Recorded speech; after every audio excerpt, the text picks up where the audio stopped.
Hello दोस्तों, express stories में आपका स्वागत है। कहानी अगर अच्छी लगी तो लाइक, शेयर एंड सब्सक्राइब जरूर करें। जो होता है अच्छे के लिए होता है। एक बार की बात है, एक राजा तलवारबाजी कर रहा था तो अचानक से उसके अंगुली में कट लग गया।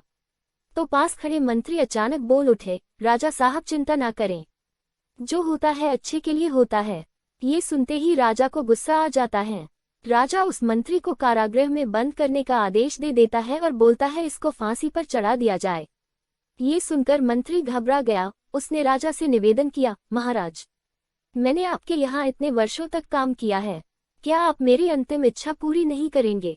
राजा बोला, ठीक है, बताओ क्या है तुम्हारी अंतिम इच्छा? मंत्री बोला, कृपया मुझे 10 दिन का समय दीजिए, उसके बाद आप मुझे जो चाहे वो सजा दे दीजिए। राजा ने उसकी अंतिम इच्छा मान ली। राजा दूसरे दिन अपने सैनिकों के साथ जंगल में शिकार पर निकला। जंगल के बीच में राजा अपने सैनिकों से बिछड़ गए और रास्ता भटक गए। रास्ता ढूंढते हुए राजा वनवासियों के बीच पहुंच गए, जो बलि देने के लिए किसी को ढूंढ रहे थे। वनवासियों ने राजा को पकड़ लिया और वन की देवी को बलि देने के लिए ले गए।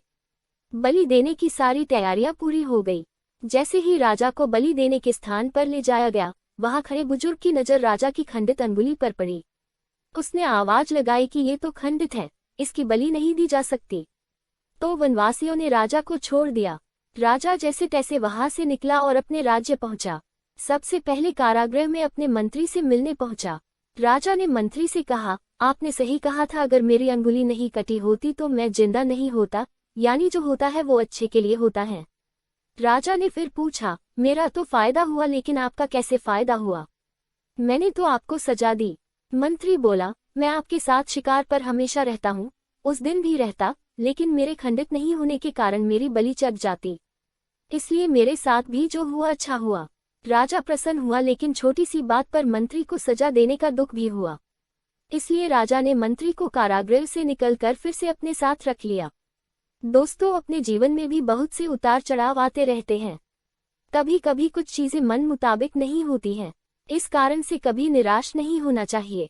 हमेशा याद रखें, जो होता है अच्छे के लिए होता है। भले ही कुछ अच्छा हो या ना हो, लेकिन उस परिस्थिति के प्रति सकारात्मक नजरिया रखने से उसका प्रभाव बहुत कम हो जाता है।